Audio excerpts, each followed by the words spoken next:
So this morning I'm going to try to lecture a bit on Chapter 11.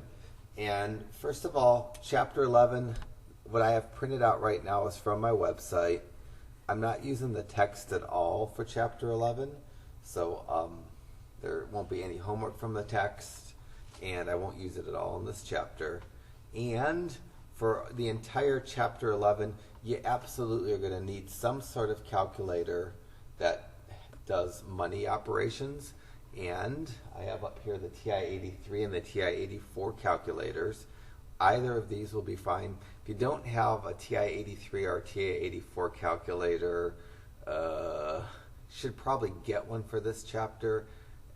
If you can't, if you don't own one, you could rent one from the cashier's office in the C building at North Campus for $20 for the rest of the semester. And you're going to need everything we're going to do in this chapter is going to involve a graphing calculator. And similarly, there's some stuff that we'll do in Chapter 13 and in Chapter 12 that are going to really hinge on these calculators. So this is the point in the course that you're just going to have one of these calculators to get through. So the first lecture, the section 11.1, is on loans. And hopefully this morning, hopefully I talk about home loans.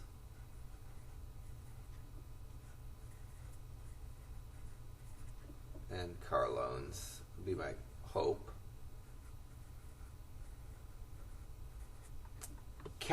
From a calculator perspective, your calculator won't be able to differentiate between home loans and car loans. If you get down the keystrokes for home loan computations, then the car loans will just kind of fit right into place. I'll do home loans first because it's a more complicated topic. At least I'll go a little bit deeper into home loans than car loans for what it's worth.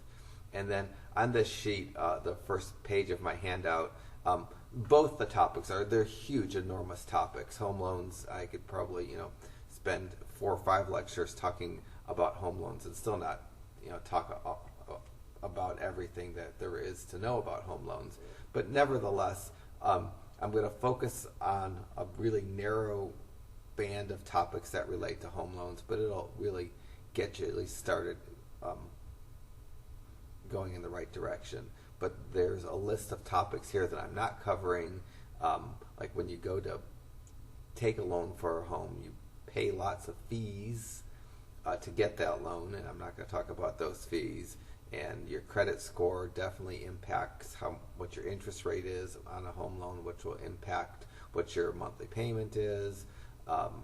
It's not always better to buy a house than it is to rent, and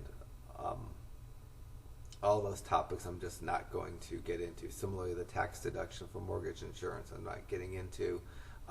This topic, homeowners insurance and private mortgage insurance, I'll touch on that briefly because it comes up in the computations a little bit, and it's moderately important. So I'm going to get going with home loans and kind of see where this takes me. So this handout is nice, and I'll try to, instead of reading it, I'll try to just kind of hit the highlights of the article, because every month, if you own a home and you have a loan on your home and you make a payment, it's very likely that your payment goes for multiple things. And generally, we say that your monthly mortgage payment gets broken up into PITI. So if you have a home, or your parents have a home, and their mortgage payment is $1,200 a month, that $1,200 that your parents send the bank gets divvied up into 4 different categories, and it's nice to know what those categories are. So the P, that's the best part. P stands for principal, and the amount of your payment that goes towards principal, that principal is the amount that you owe, or principal decreases the amount that you owe. So this goes to this actually decreases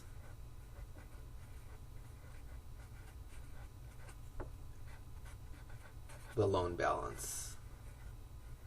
And that's, it would be nice if my entire payment went to that, because ultimately that's how you're going to get your house paid off, is by decreasing the loan balance. So like if you owed $100,000 on your house and your monthly payment was $1,500, and $1,000 of that $1,500 went to principal, the other $500 would go to the ITI.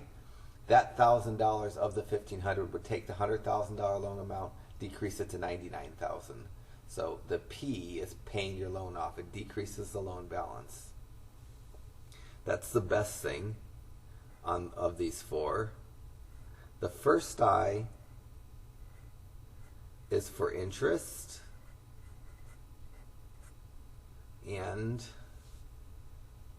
that's basically just a charge that the bank renders for lending you the money. Like when I took out my home loan for my last house, I'm paying 3.75% interest. So the bank will find out what 3.7.5% of my loan amount is, divide it by 12 to get a month interest, and that portion of my monthly payment will go to interest. So for example, let's just do me. So let's just do a generic example. Let's say you owe $100,000 and you have a 4% interest rate.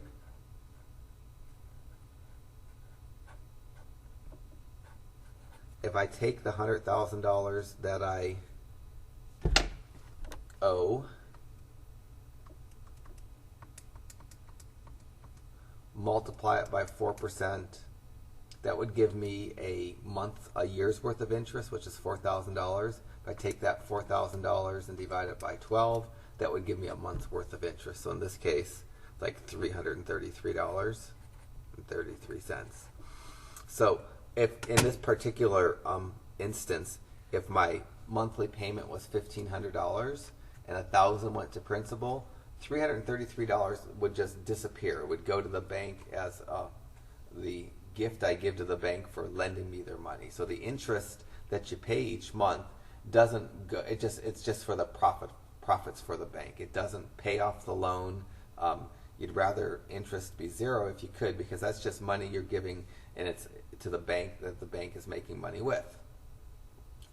Unfortunately, if you have a loan, you're stuck with that.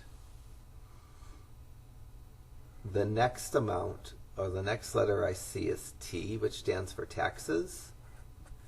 And most of us, when we send our monthly check to the bank, have the bank pay our property taxes. On my house, the property taxes are $1,800 a year. And if I take my $1,800, which is my yearly property tax, divided by 12 months, $150 of every payment I make, the bank takes and puts it in a special account called an escrow account, and every 6 months when the county sends a bill for my property taxes, the bank pays my property taxes for me. Property taxes, if you own any property, you pay property taxes on it. The big thing that property taxes go for are to pay for the schools.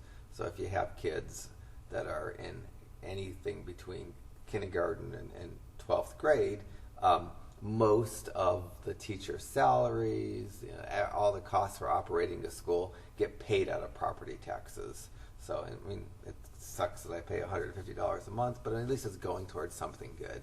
So property taxes are generally paid with your monthly payment, but that's not guaranteed. My parents don't pay their property taxes with their house payment. They send a check in twice per year to the county for their property taxes. So it's not a guarantee that this T feature is going to be part of your payment. The principal and interest are part of every person's payment. The property taxes are parts of most people's payment, but you can pay your property taxes by yourself. And if you do that, then you wouldn't have that component to your payment. The last of the four letters is another I, and that I stands for insurance.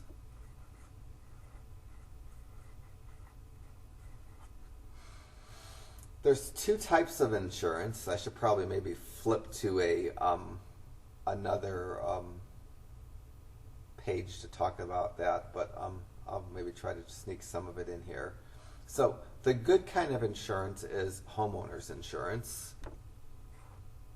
And again, you might pay this by yourself.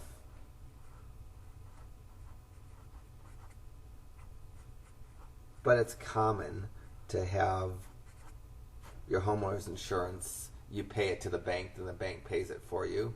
So like if you have State Farm or Allstate insuring your house, you would never write a check to State Farm or Allstate. You'd write a check to your bank, and your bank would pay Allstate or State Farm for you, or Geico, whoever you have. And homeowners insurance is a good thing. If your house burns down, if you have, theft, or if your water heater breaks and makes a huge mess, homeowners insurance is the kind of insurance that will pay to get those things fixed. And for what it's worth, kind of $600 per year, $50 a month is probably a reasonable guess for homeowners insurance. So these are what's generally referred to as PITI. So when you're paying a payment each month, you're usually paying those four components in your payment. The first two, everybody has to pay regardless of, there's no choice in that. But property taxes you could pay by yourself. Homeowners insurance you can pay by yourself as well. But it's common. In fact, a lot of lenders require you to pay your property taxes and homeowners insurance with your mortgage payment, and they make that payment for you just to make sure you actually make the payment. Because if the lender didn't make the payment for you and you didn't make the payment, you didn't make your property tax payment, then the state could seize your home or put a lien on your home, and that would kind of mess up the bank a little bit. I should probably get a little bit deeper into this insurance amount because there are other insurance amounts, and I didn't talk that much about it. So getting back to this insurance, there's good insurance that protects you, and bad insurance that you have to pay for that protects the bank. So for this PITI, every month I pay down my loan amount. I give the bank their profit, which is the interest. The other two amounts, the bank doesn't make any money by paying your property taxes. And the bank doesn't make any money by paying your insurance. They just do that as a courtesy just to make sure you have it. Most everybody that owns a house has homeowners insurance. That's the kind that protects you from fires, theft, and that's good to have. Some of us, not me right now, but a lot of people pay something else that's called PMI. And PMI is another kind of insurance, and it's called private mortgage insurance.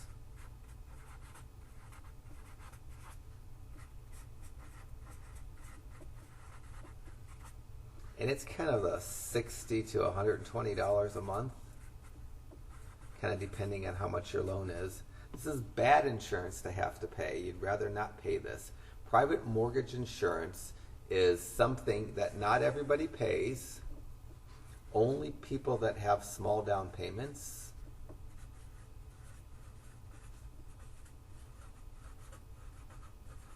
Assuming you know what down payments are, pay this.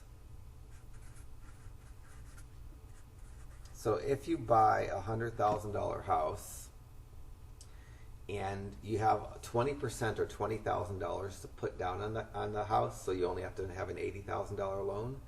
If that was you, if you had 20% or more to put down on a house, a bank's not going to charge you private mortgage insurance in your monthly payment. However, if you bought a $100,000 house and didn't have $20,000 to put down towards the house and had like a 5% or $5,000 to put down towards the house, if you have less than 20% of the purchase price for a down payment, then the lender is going to require you to pay private mortgage insurance. And private mortgage insurance protects the lender, it doesn't protect you. This is an insurance so that if you walk away from your home, or if you stop making payments, and the lender has to foreclose on you, or you do a short sale, this insurance, if the lender makes you pay it, is going to cover the difference between what they sell the house for and what you owe on the house. So in this market, lenders that have you pay private mortgage insurance, they're not going to lose near as much as lenders that don't have you do that. So this is an insurance that doesn't insure you, it insures the bank if you stop making payments. So it's a bad thing to have to pay because you're paying for something that doesn't benefit you, it benefits the bank. Whereas this insurance, this homeowner's insurance, completely benefits you if you have a fire, a theft, some other horrible thing happen. It covers you, the money would go to you to fix your problem. Whereas private mortgage insurance is you're paying for the bank's insurance basically on you. So those are the components of most house payments. And that little article that I had written, that would be more or less what it talked about.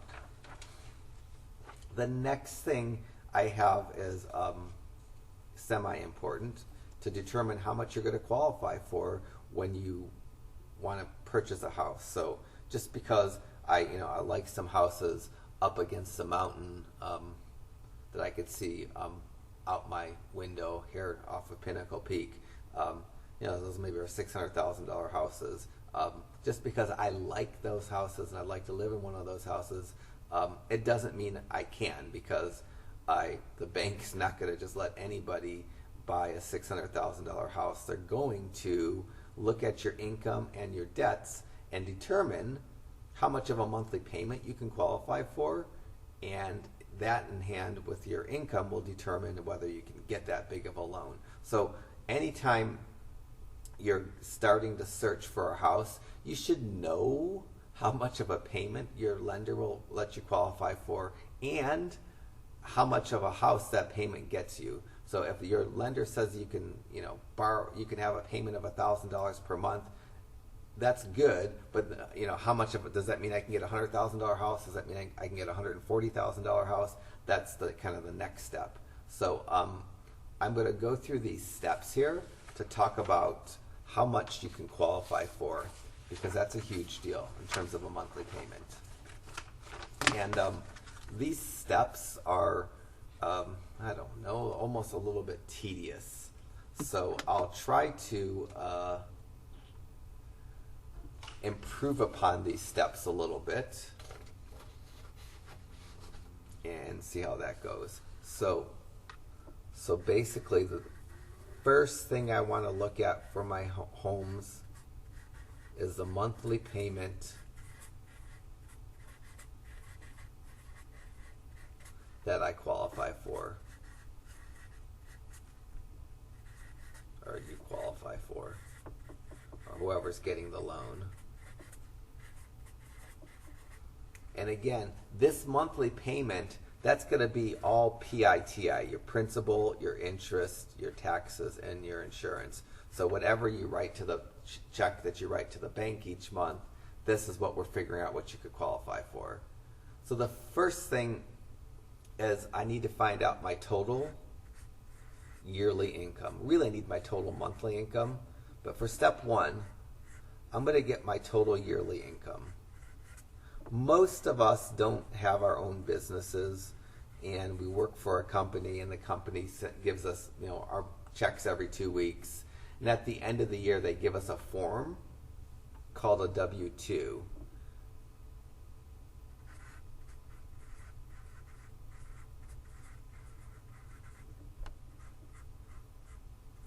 if you've ever done your taxes or had somebody do your taxes, that's the form that you're going to need to have handy for you or anybody that's doing your taxes, because it will tell the person doing your taxes how much you made each year, this year, and other things that are important to the tax preparer. You're either going to need your Form W-2 or a pay stub. It would have to be your last pay stub of the year. If your pay stubs show your income, then you'd want to know your yearly income. So a bank wants more than just your income from last month. They want to know how much you made from a year. So generally, what the bank will do is they'll take your total income and divide it by 12, and that will give you your monthly income. And when I'm talking income, I'm talking gross as opposed to net. So let's say every week you get a paycheck of $450. That $450 is what your take home. If you look at the amount of your pay before taxes are taken out, that's the amount that the lenders look at. They look at your gross before taxes income for what that's worth. So I need to get a monthly income. Generally, we take our yearly income and divide it by 12. You could, if you don't know that, if you could just find 2 consecutive pay stubs that cover a month, add up the gross pay for each, and that would give you a monthly income as well. So the beginning of figuring out how much I qualify for is finding out how much I make each month. So my goal is to figure out my monthly income. So if you're doing this for yourself because you're interested in what monthly payment you would qualify for, if you don't have a W-2 around, you can just find your gross income from a month's worth of paychecks. So once I know my monthly income, that's what the instructions say. Find your monthly income, divide your monthly income find your annual income from your W-2 preferably, divide it by 12 to get your monthly income. And most of the problems that we'll do, I'll give you an annual income, we'll divide it by 12 and get a monthly income. But for your personal purposes, if you just knew how much you made each month because you have paychecks handy, you can do that as well. So after I get that monthly income, the next thing is to take the monthly income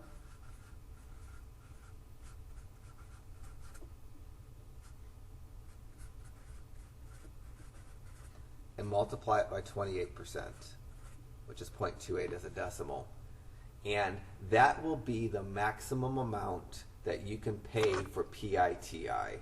So this would be the maximum house payment, the maximum PITI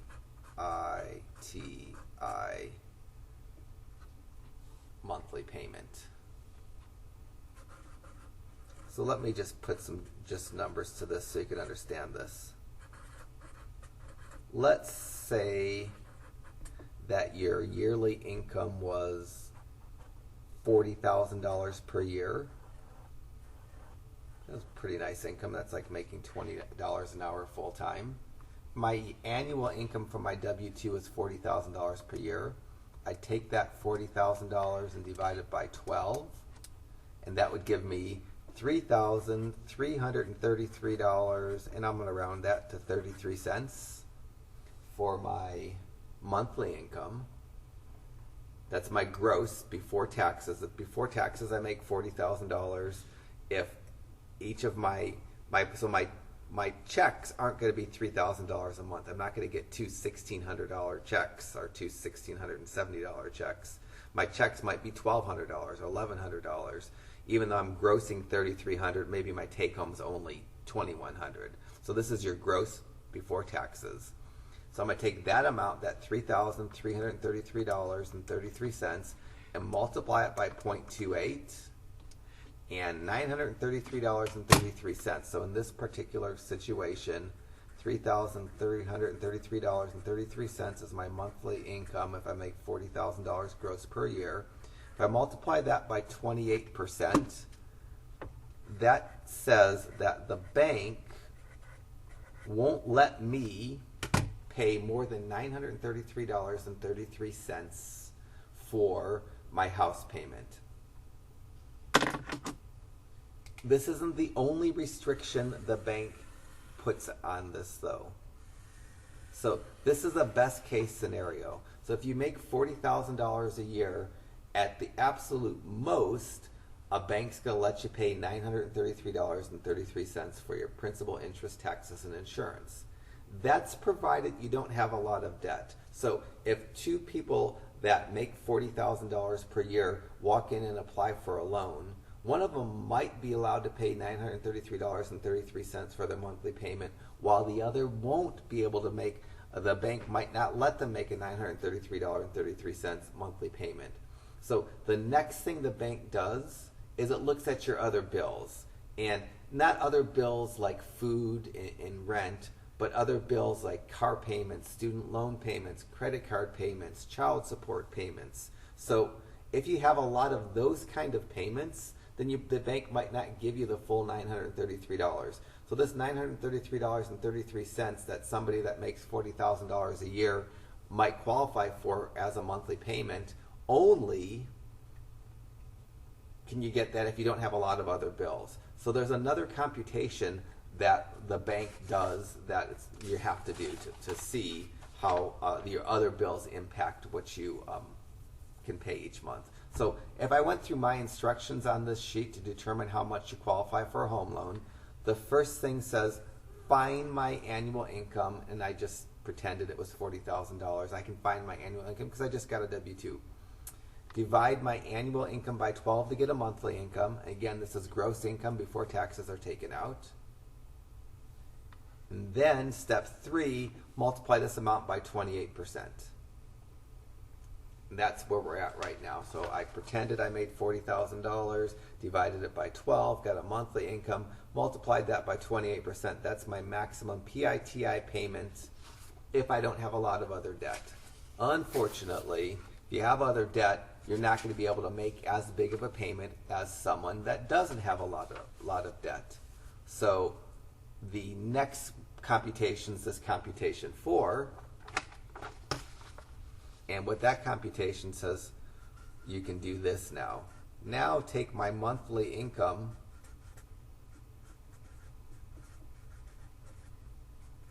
and multiply it by 36%. So in my instance here, my $3,333.33, that's my fictitious monthly income. If I multiply this by 36%, so it's $3,333.33 times 0.36, I get, well, I'm just going to round this to $1,200. So the bank will allow you to have $1,200 in payments every month. So this $1,200, that's 36% of your income. This would be what the bank would allow you for your house payment, plus your other monthly payments that they don't like your car loan, your car payment, your credit card payment, your student loan payment,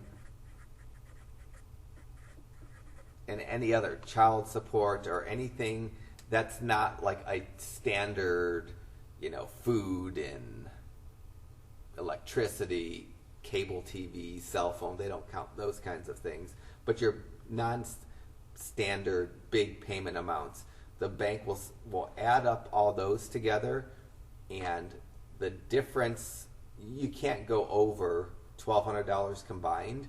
So basically what I do is I take this big number, this $1,200, and I subtract the other payments that I have. Let's say I have a car payment that's $350 a month, and a credit card bill that's $50 a month, and I'm lucky enough not to have any student loan payments. So I have $400 a month that's required of me that the bank will consider negatively towards me, I'll take those payments that I have to make each month, subtract them from the 36%, and when I do that, if this was my position, I could make a $933.33. The bank would give me this if without having any car payment or credit card payments. But once my car payments and credit card payments get figured in, the bank might not give me this much. And if this was my position, if I made $40,000 per year, $3,333 per month, if I didn't have any car payment, didn't have any credit card payment, didn't have any student loan payments, the bank would let me take $933 and make that for my PITI payment. If I have $400 a month in monthly payments, the bank will subtract that from 36% of my monthly income, and it'll compare these two amounts, and it will let me take the smaller of these amounts. So this particular person, they'll only be able to make an $800 a month house payment. So their income, if they didn't have any debts, would allow them to make a $933 house payment. But because of the car payment and the credit card payment, now they're down to only being $800. So what the bank does is it does two comparisons. It does 28% of your income. It will never let you make a payment higher than that. And then it takes 36% of your income and deducts your monthly expenses that aren't normal, aren't food and utilities and cell phones, and it takes the smaller of these two amounts. And so if this was your position, you could only make an $800 a month monthly payment. And that's what I try to talk about in these steps 4, 5, and 6. And let me try to break that down in a problem right here. So here's a problem that speaks about Joe, and I'll try to go through the steps to figure out how much of a monthly payment Joe could make. So if I look at Joe here in this problem 1, he makes $60,000 per year. The first thing I need to do for Joe is to get Joe's monthly income. So if I just write down Joe's big bullet points right here. So with this problem 1 that talks about Joe, I want to find out how much of a monthly payment he can qualify for. And this sheet says on this problem 1, Joe makes $60,000 per year. So I'm going to divide it by 12 to get his monthly income. So I'll take Joe's $60,000 that he made this year. And if you're a couple, you can add your incomes together. Divide it by 12. That's going to give me $5,000 per month.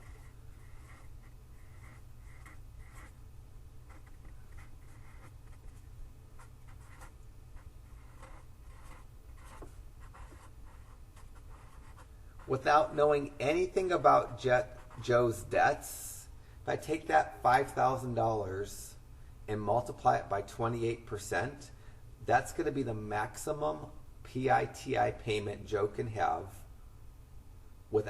if he didn't have any other debt. So step 1 is I'm going to compute the monthly income, the gross monthly income before taxes. Once I compute the monthly income, I do 2 computations. I take the 28% of the monthly income. So I'm going to take that $5,000 and multiply it by 0.28. So I go $5,000 times 0.28. That's going to give Joe a maximum PITI payment of $1,400 if he doesn't have any other debt or doesn't have excessive debt to the bank.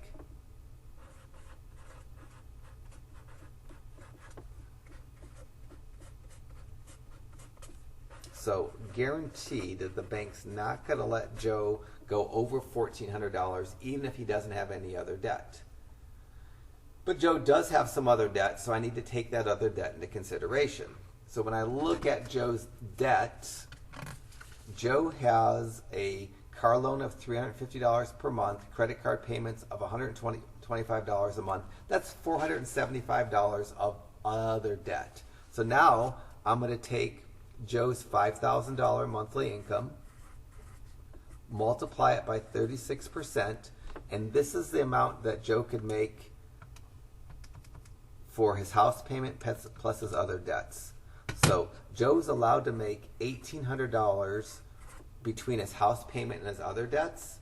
From that $1,800, I need to subtract minus the car payment and minus the credit card payment. So I'm going to subtract the monthly payments that he's already committed to. That's the $375 for the car payment, the $125 for your credit card payment. When I subtract those amounts, I'll go 1,800 minus 375 minus 125. I get $1,300. The bank will let Joe take the smaller of these two amounts. So we pick the smaller amount. So Joe's car payment and credit card payment are just about $100 more than the bank would like to see them. So what Joe can qualify for, so the question that was asked here in number 1, to determine the monthly payment Joe will qualify for, that would be this $1,300, which is the lesser of the two amounts. So you compare 28% of the monthly income to 36% of the monthly income less monthly payments and pick the smaller of the amount. It would be nice if you can do this problem 2 without me assisting you. So Joe here has horrible debt, a huge credit card bill and a big car payment, but he's making more money. So how much can Joe qualify for? So if you pause the video and do this without me, that's the best thing you can do. If you need to watch me do it, that's fine. So for Joe, in this particular instance, I'm going to find his monthly income by taking his annual income and dividing it by 12.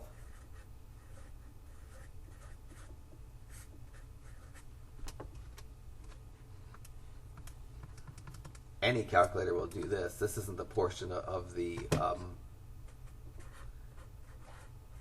chapter that you need a special calculator for. Once I find the monthly income, I'm going to find the monthly income times 28%.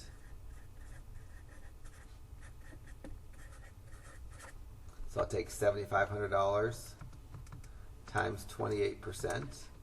I get $2,100. So Joe might be able to get a $2,800 monthly payment, but I guess not because he has lots of bills. The next thing I'll do is I'll take my monthly income, multiply it by 36%, and subtract his two bills, the $550 a month and a $750 a month. So now I go 7,500 times 0.36. That gives me $2,700. But from that $2,700, I need to subtract the $550 for his car payment, subtract the $750 for his credit card payments. So I'm going to go 2,700 minus 550 minus 750. I get $1,400. Now I compare the 28% amount to the 36% amount with subtractions, and I pick the smaller of the two amounts. So the answer to question 2, determine the monthly payment that Joe can qualify for. It's $1,400 in this case. So even though Joe makes $30,000 more in problem 2 than he did in problem 1, he only qualifies for $100 more a month for a house payment. This is because in problem 2, Joe has a lot more debt. You'll notice that the 28% amounts were $2,100 compared to $1,400. So if Joe didn't have the debt that he had, he could have theoretically qualified for a lot more money, but the debt that Joe had limits the amount of the monthly payment that Joe could make. So that's the first computation. So you need to know how much you're allowed to pay each month before you can, start shopping for a home. All right. Now, the big deal that you need your calculator for. So how do I get my calculator to compute a house payment for me? My calculator's not terribly smart, and my calculator has the ability to compute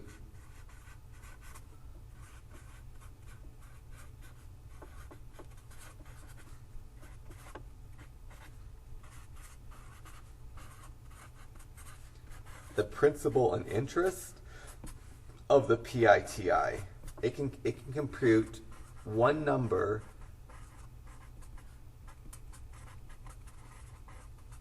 that is the principal and interest portion of your house payment. It can't compute your property taxes. Those have to be told to you. If you lived in New York State, your property taxes are in Michigan. Your property taxes are probably 3 times what they are in Arizona. And that's a number that just has to be given to you. Nor can your calculator compute your monthly insurance bill. Again, that's probably going to vary from state to state. I'm sure if you live, in a hurricane area, that your homeowner's insurance is way higher than if you live, somewhere like Arizona where there's not a lot of natural disasters. So what my calculator has the luxury, the ability to do is compute a principal interest portion of a monthly payment. And that's what I want to get to next. So now we know how much we can qualify for each month. Let's figure out how to do a monthly payment. So this problem 3 up here talks about a $200,000 loan amount. So this $200,000 loan is going to be paid back over 30 years. Most people, when they get loans, the term of a loan is 30 years. It used to be like for cars, you'd get a 5, 6, or 7-year loan. For homes, most home loans are 30 years. There are 40-year home loans, there are 15 and 10-year home loans, but 30 is the standard. If I read through this, it says my interest rate is 4.5%. So if I wanted to compute the principal and interest portion of a house payment for a $200,000 loan that's 30 years and 4.5%, now I'm going to need my calculator. This is what my calculator will do. So I figured out separately, really without any special features, how much I can qualify for each month. Now I'm going to figure out my home loan. Somewheres on your calculator, you're either going to see an apps button or a finance key. This calculator is broken, but I brought it in anyways. On my calculator, to figure out a home payment, I hit the apps key, and then I hit enter on finance. If your calculator doesn't have an apps key, you'll hit the second button and then the finance key, and that will get you to a screen that looks like this. So hitting the second and finance key on an older TI-83 calculator is equivalent to hitting the apps and then enter on finance on the TI-83 or 84 newer calculators. Once I get to this screen, I'm going to hit enter on TVM solver. That means time value of money solver. When I hit enter on it, I have lots of stuff in here already. You may or may not have anything in here. But what you're going to need to do is for each line, you're going to need to enter a quantity. The first line is N, and N stands for the number of payments. And the number of payments is going to be 30 years times 12 payments per year. It's going to be 360 payments. But what I'm going to do is on my N screen, on my N where it's blinking, my cursor is blinking at the N, I type in 30, then I type in times 12, and then I hit enter, and that's 360 payments. So the N is the number of payments, which is the number of years that your loan is times the number of payments. If it was a 15-year loan, you'd go 15 times 12. If it's a 40-year loan, you'd go 40 times 12. The I is an interest rate, not as a decimal, but as a percent. And this particular loan is a 4.5% interest rate, so I type 4.5 and hit enter. The PV means present value. It's what I presently owe. It's the loan amount. It goes in as a positive figure. And I'm going to type in $200,000 for the loan amount and hit enter. The payment, it doesn't matter what's in there right now. Right now what's in there is $1,448 as a monthly payment. The negative sign means it's money that I'm paying. In a bit, I'm going to solve for this particular problem, but it doesn't matter what dollar amount's in the payment. My calculator is going to strike over that here in a second. I'm just going to leave that $1,448 in. The FV is what I want to owe at the end of making my payments, and I usually put 0 there because I'm trying to pay the house off. The PY means payments per year, and I'm making monthly payments, so it's 12 for the PY. The CY is how often I pay interest, and I pay interest every month, so my CY is going to be 1. And this PMT on the bottom, begin and end, that has to do with some subtle things that have to do with when you make your payment. If you made your first payment the day that you took the loan, you make it on the bottom on begin. If you make your first payment a month after your loan, then you leave it on end. For every computation that we'll do, we'll leave the PMT on end, so that'll never be an issue. So I entered all the numbers that were specific to this problem. 30 times 12 for the N, 4.5 for the I, 200,000 for the PV. Didn't worry about the payment. I have some number in there, but it doesn't matter. 0 for the future value. PY and CY were 12. Payment were end.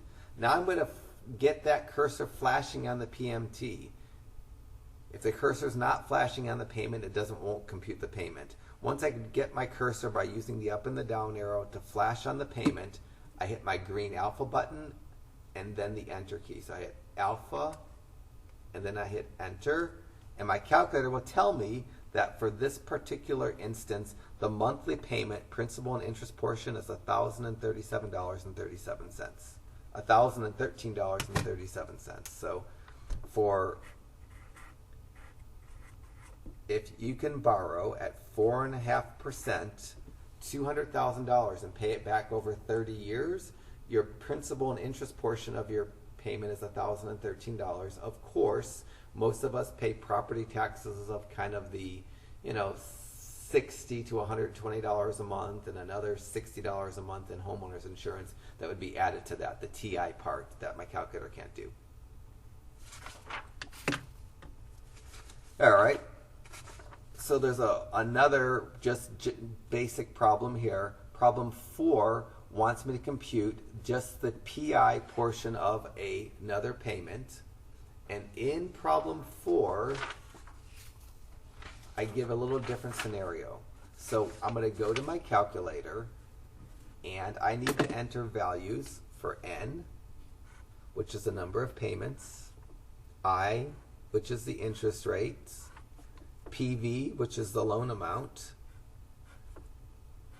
PMT, I'm going to solve for, future values, what I want to owe when the loan's paid off, PY, that's how many payments I'm making each year, CY, that's how often I pay interest, and the last I always leave on end. So before I go to my calculator, I have to plan what I'm going to plot in.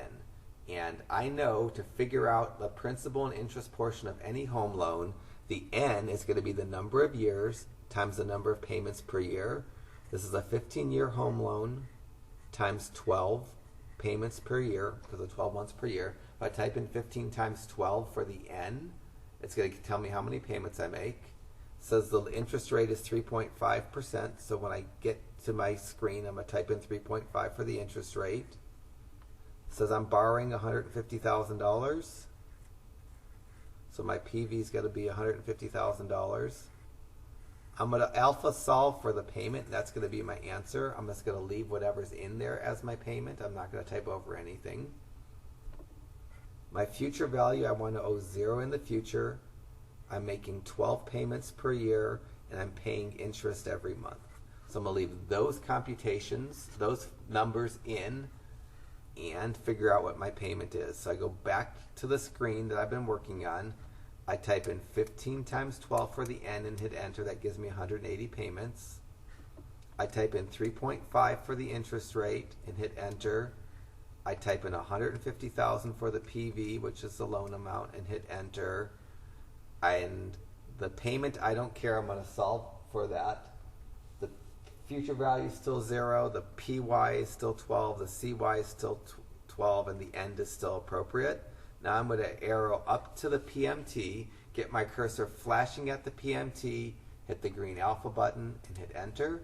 And the principal and interest portion of this payment is $1,072, and I'm going to round to 32 cents. So the answer to question 4 on this handout is the monthly payment principal and interest portion is $1,072.32. Now I'll try to integrate some of these skills. So we'll deal with Laura here. So Laura makes $40,000 per year. She doesn't have any car payments. She has credit card payments and student loan payments that together are $300 per month.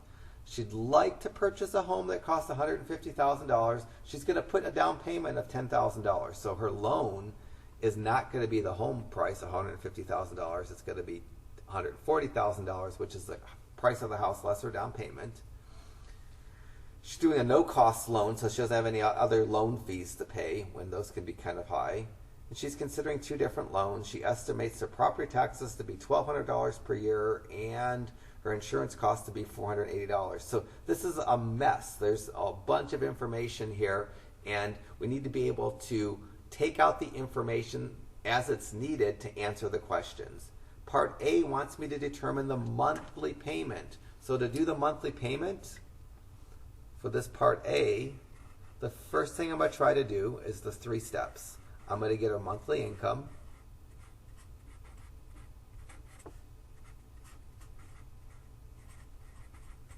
And then I'm going to take the monthly income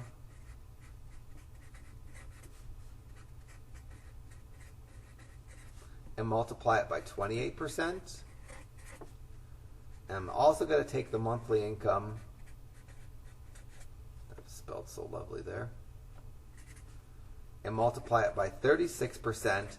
And I'm going to subtract her monthly bills that are non-standard monthly bills. And for Laura, that's her $300 student loan and credit card payment. So I'm going to subtract $300 from that 36% and take the smaller of these 2 amounts for what she's going to qualify for. So that first sentence in this problem helps me answer part A. So Laura's monthly income, I take her $40,000 yearly income divided by 12. That's going to give me Laura's monthly income. I need to hit my second button and quit screen. So I hit second and the mode key to get out of that screen that I've been working in. Now I can do regular math. So I'm going to go $40,000 divided by 12. And that gives me this number that I've been working with already, $3,333.33. I'm going to take that $3,333.33 and multiply it by 28%.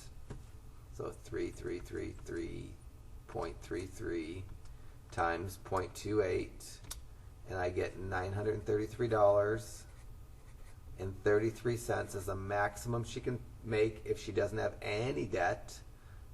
And now I'm going to do the 36% computation. Do the 3,333.33 times 0.36% and subtract the bill. So 3,333.33 times 0.36 as 11. I'm going to round that to $1,200 because this 8 rounds this 9 to a 10, which rounds that 9 to a 10, which rounds that 9 to a 10, which rounds that 9 to a 10, which rounds the 1 to a 2.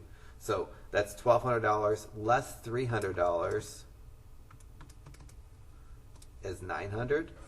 And I picked the smaller of these 2 amounts. The smaller of the $933 amount and the $900 amount is the $900. So Laura is going to allow to be able to make a $900 monthly payment.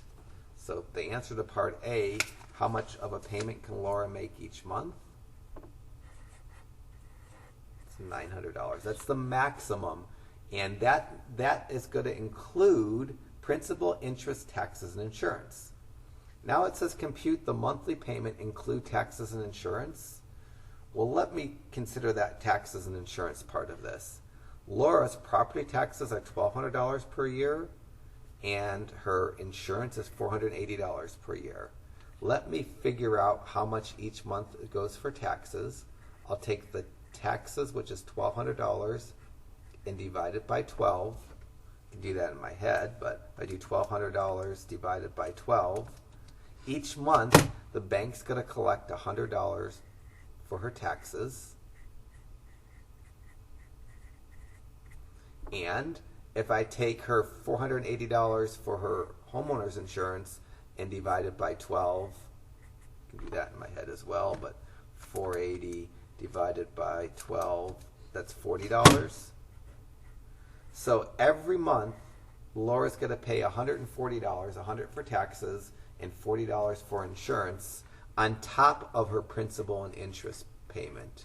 So when I do the computation on my calculator to figure out Laura's payment, I'm going to have to add $140 to her payment, because the calculator only does the PI and doesn't do the TI. This is the T part, and this is the second I part of the payment.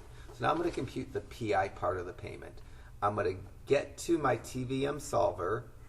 I need an N, an I, a PV, a PMT, an FV, a PY, and a CY. The N, when I get to my calculator, is going to be 15 years times 12 payments per year. So I'm going to type in 15 times 12 for the N. The interest rate is going to be 3.75%. The loan amount is not going to be $150,000. It's going to be $140,000, because the house costs $150,000, but she's putting $10,000 down.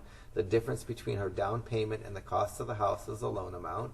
So $140,000 is going to be the present value. I'm going to solve for the payment, and that's going to give me the PI portion of it. I already have the TI. I'm going to add those amounts together to get her total monthly payment. The future value, I want to know 0 after 15 years. I'm making 12 payments per year, and interest is paid every month. So now I'm going to get to my calculator and do this computation. To get to that screen, I hit my apps button, enter on finance, enter on TVM solver. I type in 15 times 12 for the N, 3.75 for the I, 140,000 for the PV, 0 for the future value, 12, 12, and end. I get the cursor flashing on payment. It's going to come back and give me a negative amount. Negative means it's money that I'm spending. I hit my green alpha button, the enter in the bottom right hand corner, and it says it's $1,018.11. So the principal and interest portion of her payment, which is more than she can qualify for here, is $1,018.11. If I take this $1,018.11, that's the PI, add the T, that's 100, add the second I, that's 40, that's going to be her total monthly payment. So Laura's total monthly payment, I'm going to hit second and quit to get out of that screen, 1018.11 plus 100 plus 40, her total monthly payment for a 15-year loan she couldn't qualify for. It's $1,158.11. She can't qualify for that. Let's see the part C, compute the monthly payment, PITI, for a 30-year loan. The longer the loan, the higher the interest rate. To do this part C, I need to do an N on my TVM solver, which is going to be the 30 years times 12 payments per year. I need an interest rate, and it's about right that 30 years about 1% more than a 15-year. Need a PV, which is the loan amount. That's still the same, $140,000. The payment I'm going to solve for, that's the PI part of my payment. I need the FV. I want to owe 0 in the future. I'm still making 12 payments per year. The interest is still being paid every month. So I'm going to enter those figures on my TVM solver, hitting my apps button, hitting enter and enter. For N, I go 30 times 12. Hit enter, gives me 360. For I, 4.75. PV, I can just down arrow because it's the right amount. FV is the right amount. PY and CY are the right amount. I have all the right amounts in. I arrow up to the PMT. I hit the green alpha button, and then I hit enter. So once I have the cursor flashing at the payment, I hit the green alpha button, and then enter in the bottom right-hand corner. And that gives me $730, and I'm going to round that to 31 cents. So her payment, PI portion of the payment, is $730.31.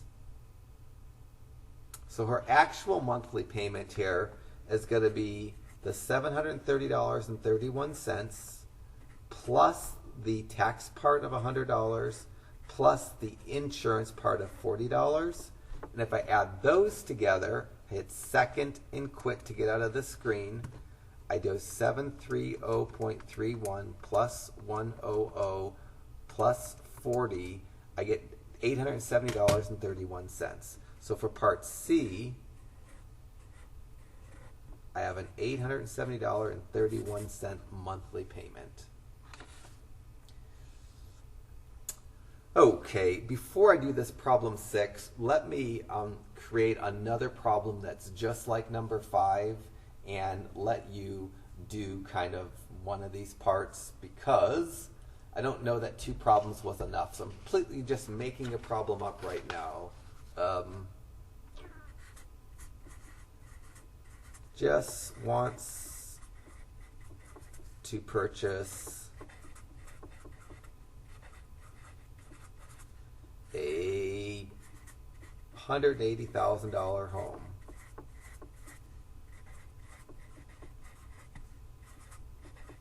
She has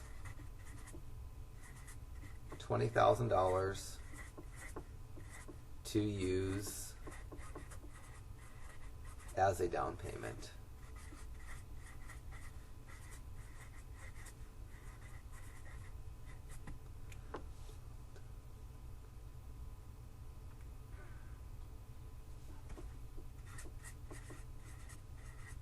Jess's annual income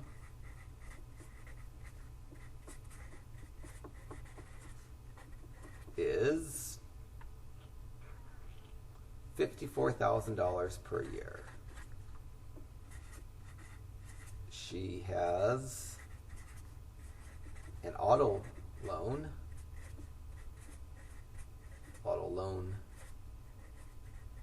payment of, let's say, $250 per month, and no other monthly debt. So no credit card payment, no student loan payment. Her property taxes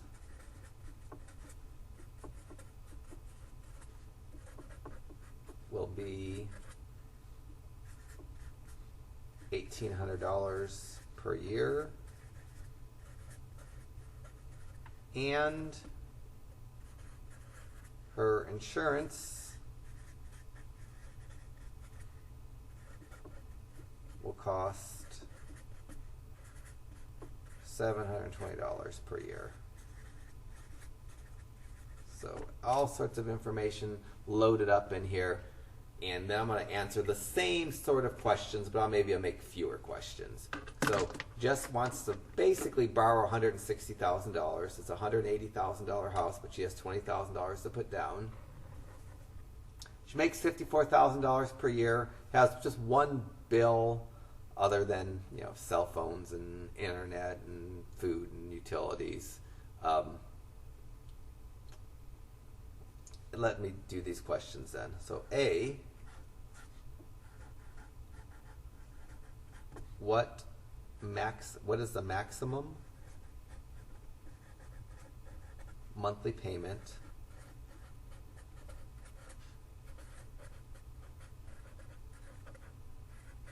Jess can make.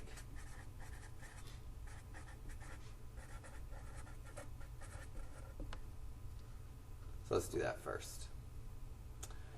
So to figure out the maximum payment, I need to find her monthly income. So to do this part, I need the monthly income.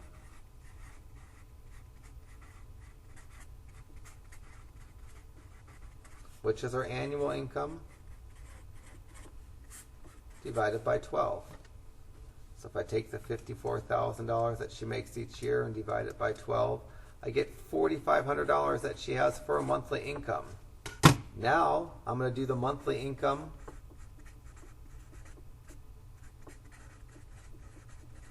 times 28%, which is going to be $4,500 times 28%. So 4,500 times 0.28. That's $1,260 that she could make if she didn't have any other bills. Maybe her other bills the bank won't consider excessive. Now I'm going to take her monthly income, multiply it by 36%, but I'm going to less her car payment of $250.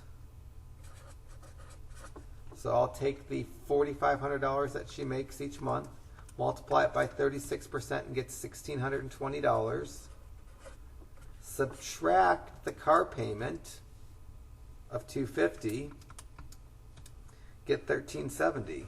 So Jess doesn't really have excessive bills. Her bills don't decrease the maximum that she can borrow each, or max that she can pay.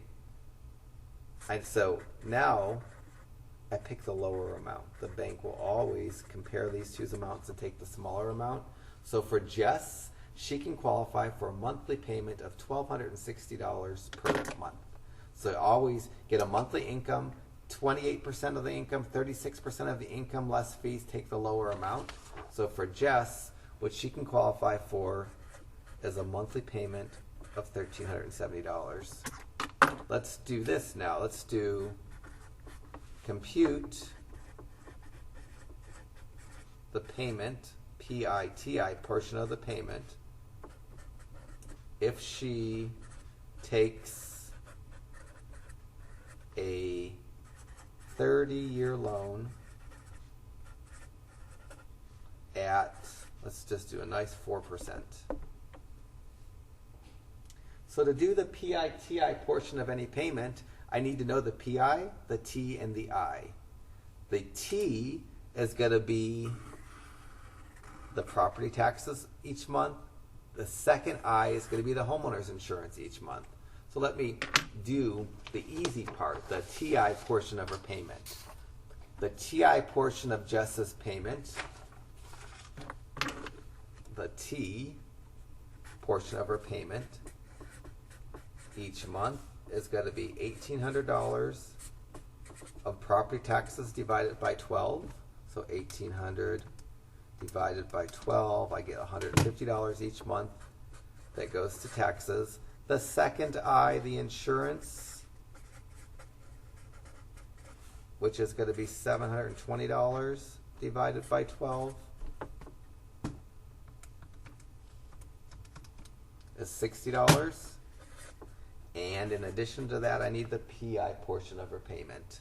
So every payment, so 60, believe it or not, every mortgage payment goes for PITI generally. Now let me do the PI portion of it. My TVM solver could do the PI. I need an N, an I, a PV, a PMT, and then if you're noticing that these are all staying the same for these problems. So for Jess, she's making a 30-year loan. So her N is going to be 30 times 12. The interest rate I picked was 4%, so the I is going to be 4. The PV is going to be the price of the home less the down payment. $180,000 less 20 is $160,000. I'm going to solve for this PI, print the payment. I want to owe 0 in the future. I'm making 12 payments per year and I'm paying interest every month. So now I'm going to go apps, finance, enter again. 30 times 12, for my N, 4 for my interest rate, $160,000 for the PV. I'm going to solve for the payment, 0 for the future value,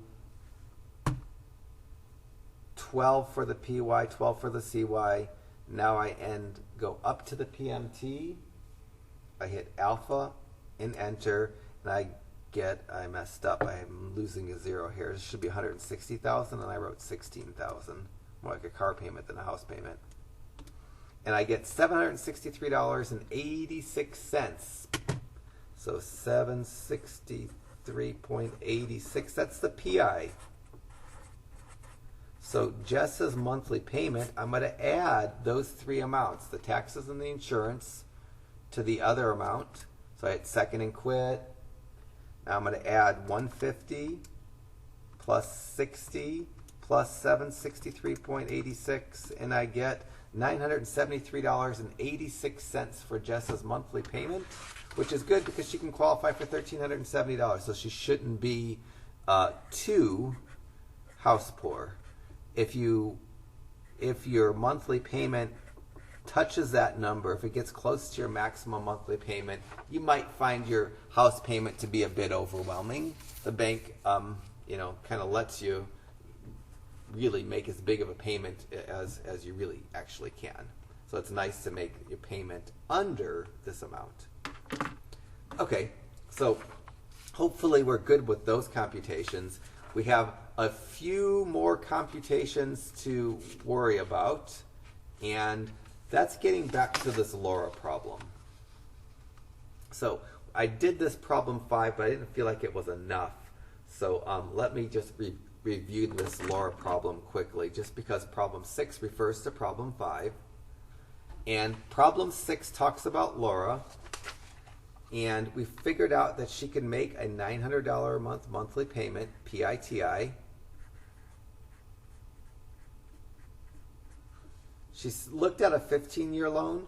Laura couldn't qualify for this 15-year loan because the 15-year loan had a monthly payment bigger than she's allowed to make. She's only allowed to make a PITI of $900, and that's not possible to do a 15-year loan. Then she looked at the 30-year loan. It's common to shop loans, and the 30-year loan gave her a PITI payment of $870.31, which she's allowed to make. Now this is common. It'd be nice to know what you owe. So that's the next computation. Laura took the loan in Part B, the $870.31 payment, and she paid on the loan for 7 years. I need to know how many months she paid on the loan for. So to compute her balance, I need to know how many months, how many payments she made. If she made payments for 7 years, she's made 84 payments. My calculator has the ability to figure out your loan balance, provided you just did the loan computation, or payment computation. So I'm going to enter these figures back in that I did for Laura into my calculator, because my calculator, it can't tell me what Laura owes if it doesn't understand what her loan is based on. So for Laura, the scenario that we're going to get back into my calculator is what we did when we did Part C here. Laura did a 30-year loan, 4.75% interest rate. She borrowed $140,000. We came up with a payment of $730.31, but that was just the PI portion, which is fine. So I'm going to get that back into my calculator. So back into my calculator, I'm going to enter the figures from Part C. So apps, enter, enter. So 30 times 12 for the N. Laura's interest rate was 4.75%. Her loan amount was $140,000. And we got her PI portion to be $730.36. So having just done this part C, getting Laura's payment back into my calculator will allow me to answer questions 6A and 6B. And these aren't hard, but they're trickier. So in order to find her balance after 7 years, I need my calculator to do this. Make my calculator say balance 84. So what I'm going to do, I just computed her PI portion of her payment, the $730 of that $870 payment. Just computed it. Now I'm going to get out of this screen. So I have to have those figures on my TVM solver. If I don't specifically have 360 for the N, 4.75 for the I, 140,000 for the PV, negative 730, whatever the rest of those decimals is for the PMT, this won't work. So to figure out her balance after 7 years, I multiplied 7 by 12 and get 84 payments. Now I'm going to hit my second and my quit. Let me just clear this screen so you're not looking at all this junk. I just hit my clear button to clear the screen. I'm going to hit my apps button again. I'm going to hit enter on finance. The TVM solver is not what I need here. Instead of hitting enter on the TVM solver, I'm going to arrow down until I get to the option that says BAL, that's balance. I'm going to hit enter. It gives me a balance with the parentheses. After the parentheses, I'm going to put 84 for the number of payments. If I put 7, it'd be 7 payments as opposed to 7 years. I don't even need to close my parentheses, and I hit enter, and it says her balance is now $122,488.38. So her balance after 7 years, she started off owing $140,000, and her balances went down to $122,488.31. Okay, now I'm ready to do part B. So these are all things that interest me, and at some point they might interest you. They might not seem relevant now, but at some point in your life they might be. So Laura's been in this house for 7 years, and she noticed that she made a lot of, $70,000 of payments to the bank, just about $10,000 a year, and her loan balance only went down by $400 or by $18,000, and she wants to speed up, get this loan paid off faster. So she's making more money. She wants to add $200 to her monthly payment. So she now is going to start making a $1,070 payment as opposed to an $870 payment. But still, some of that's going for taxes and insurance, so not all of it's going to the PI. How do I find out how long it's going to take to pay off? I go back to my TVM solver. I'm going to solve for how many months it's going to take to pay off making her higher payment. This loan is still the same loan that has a 4.7.5% interest rate because she took the loan in Part C, not the loan in Part B. The PV's her balance, and her balance when she's starting to make a higher payment, so we're assuming that after 7 years, after 84 payments, she's going to jack up her payment by $200, and that's going to pay down the loan a little bit quicker. Her payment is going up from $870 to $1,070, but the $140 that's taxes and insurance I can't put in here. I only need to do the PI part on this screen. So I'm going to take the 730.31, that was a PI, add the 200 to it, and I get 930.31. It's money she's paying. It needs to go in as negative. So if in the payment I put 930.31, that's going to tell me, after I solve for N, how long it's going to take for her to get this house paid off. So now I'm going to enter these on my TVM solver. I'm going to solve for N, and that's going to give me how many more months it's going to take to pay off. So let me do that. That's the answer to part B. So I go apps, enter on finance, enter on TVM solver. The N I'm going to leave at 360. My calculator is going to type over. The I I'm going to leave at 4.75. The PV I'm going to change to 122,488.31.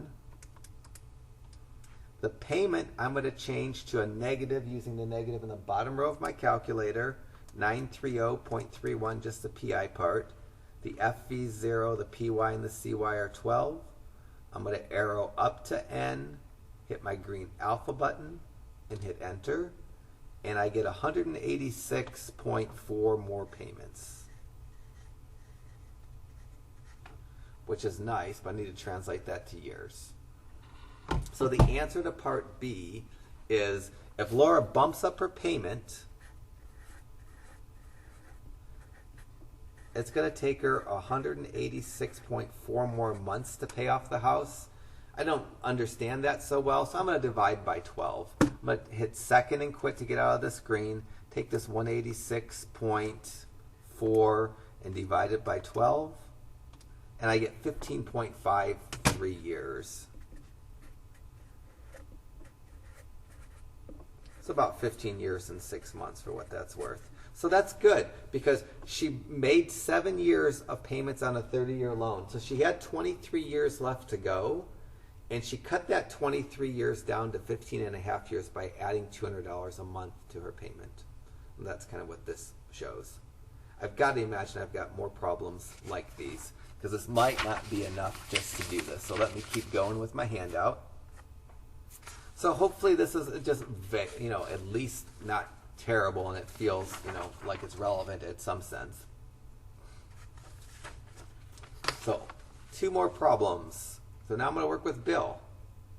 Bill's borrowing $250,000. Oh, okay.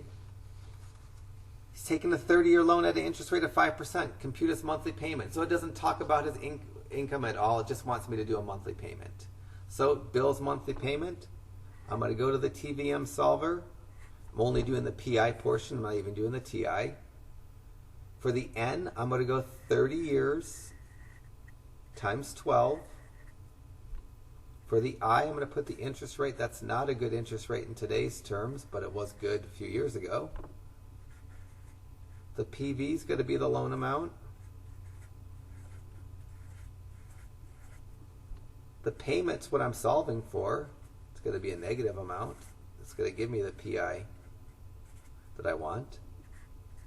My FV is going to be 0. I want to owe 0 in the future, making 12 payments per year, and interest is paid every month.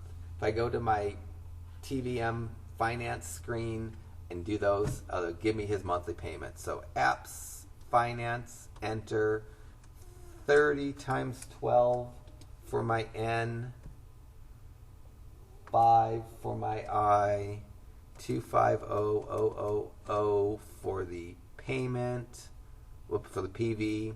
I don't know what the payment is. Everything else is okay. The 0 for the future value, the other 12s. I hit my alpha button and hit enter, and I get $1,342.05 principal and interest. Of course, he's likely going to pay a bit more than that for his property taxes and homeowner's insurance. So that's the answer to part A of number 7. That's just a fairly straightforward computation.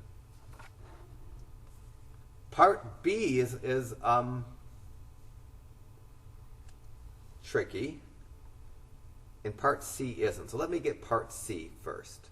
Part C says if Bill makes all his payments on time, what's his balance after 15 years? Well, after 15 years, I have to use the balance feature on my calculator. I need to convert 15 years to months. So I'm going to go 15 times 12 to figure out how many payments Bill has made. So I'm going to hit second and quit, clear my screen out. 15 times 12.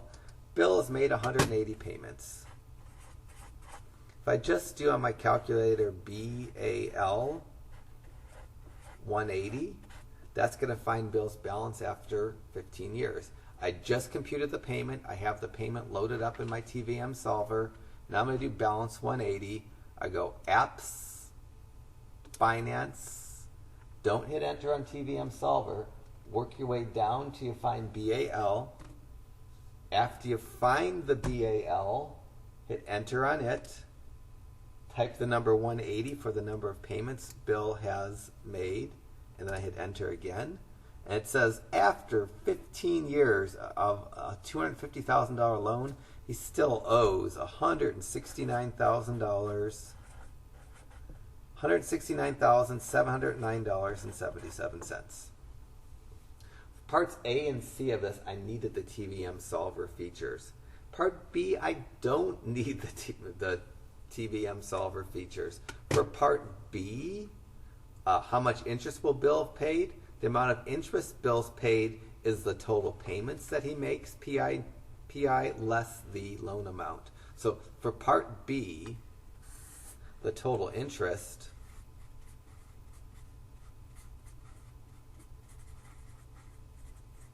is going to be the total PI payments, principal and interest payments, less the loan amount, which is $250,000. The total payments is going to be the 360 payments times $1,342.05. So I don't need a TVM solver for that. If I take 360 times 1342.05, I get $483,000, $483,138 in payments that Bill's made for PI. And of the $483,000, only $250,000 went to pay off the loan, because after 30 years the loan's paid off. So if I take the difference, 483,138 minus 250,000, I get $233,138 in interest. The difference between my total payments of principal and interest and the principal part. So that's a horrendous amount of interest. That's just the reality of a 30-year loan. Question 8 does almost the exact same computations for Steph, and it just wants you to show the difference between a 15-year and a 30-year loan. And part A of 8 wants me to do a monthly payment. The N is going to be 15 times 12. Stephanie's borrowing for 15 years, making 12 payments per year. The I is her interest rate. Interest on a 15-year loan is usually about 1% less than a 30-year loan. Her PV is $250,000. Her PMT, I'm going to solve for that. The future value is going to be 0, and the PY is going to be 12. The CY is going to be 12. When I do those and solve for payment, I'll get her payment. So payment's going to be a lot more. Bill paid $1,300 a month. So apps, finance, enter. N is going to be 15 times 12.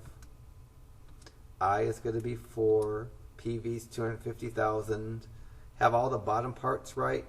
Hit alpha and enter, and I get her payment of $1,849, and I'll say 22 cents.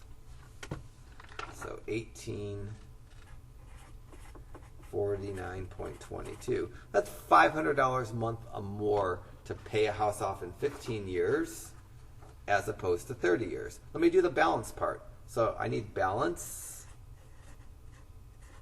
of 180, because 15 years is 180 payments, because the 15 times 12, just like I did for Bill, is going to help me do the balance. So to do the balance, I second and quit, apps, finance, go down to BAL, type in 180, and hit enter. And my calculator gives me something that you can't even see. It gives me 6.39 e to the negative 7. This is because this number means 0, and my payment, it's correct, but it's rounded, and at the end of 15 years, your last payment might have to be 1 cent less than all your other payments to kind of take off the rounding on the payment. What this number means, to take this number to convert it into a number that I'm used to, the e to the negative 7 means to move the decimal 7 places to the left and add zeros. So this number, 6.39 e to the negative 7, says after 15 years, this is my balance, which is basically 0. It's like a thousandth of a penny, maybe, or 1/1,000,000th of a penny. This is for my calculator purposes. After 15 years, my balance is 0 because it should be paid off. If it's a 15-year loan, I make all 15 years worth of payments. My loan should be paid off. So the balance should be 0. Let's compare the interest, which is the big difference between a 15-year loan and a 30-year loan. For Bill, I did this computation. For Steph, I'll do this computation. I'll do the total PI payments. For Stephanie, her total PI payments is the 180 payments times the payment amount, which is $1,849.22. So what she's going to make is 180 times 1849.22, which is $332,859.60. If from her total PI payments, I back out the $250,000,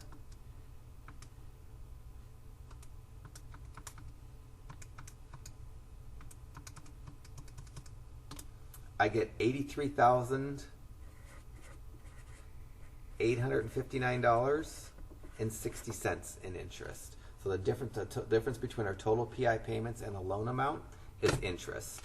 And so for Steph, her interest is $83,859.60. The difference, so there's a huge difference. A 30-year loan, your payment is $500 a month less on this particular loan, but the luxury of having a $500 less payment and a higher interest rate is you're paying way more interest, $233,000 in interest as opposed to $83,000 of interest.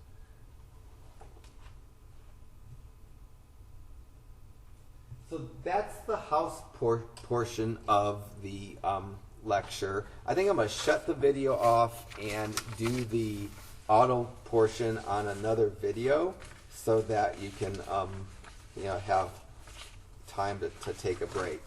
If you're feeling motivated at this point, a great thing for you to do is go to the section that says homework problems and do problems, all the problems that apply to loans, home loans, which are problems 1, 2, 3, 4, 5, 6, and 7, 8, and that's it. Starting at problem number 9, that's the auto loan problem. So you should be able to, after watching this portion of the video, do 1 through 8 on the homework, and all the answers are written next to the problems. And in addition, if on the last page of the handout, it shows you the computations I used to get my answers as well. So, and when you turn the video back on to do part 2, I will do the auto loan part, which is a short part. I only have 3 sample problems to do, but I just want you to be able to focus on the home loan problems for a little bit and get those done, and then come back and do the auto. If you understand the home loan problems, the auto problems will go really smoothly.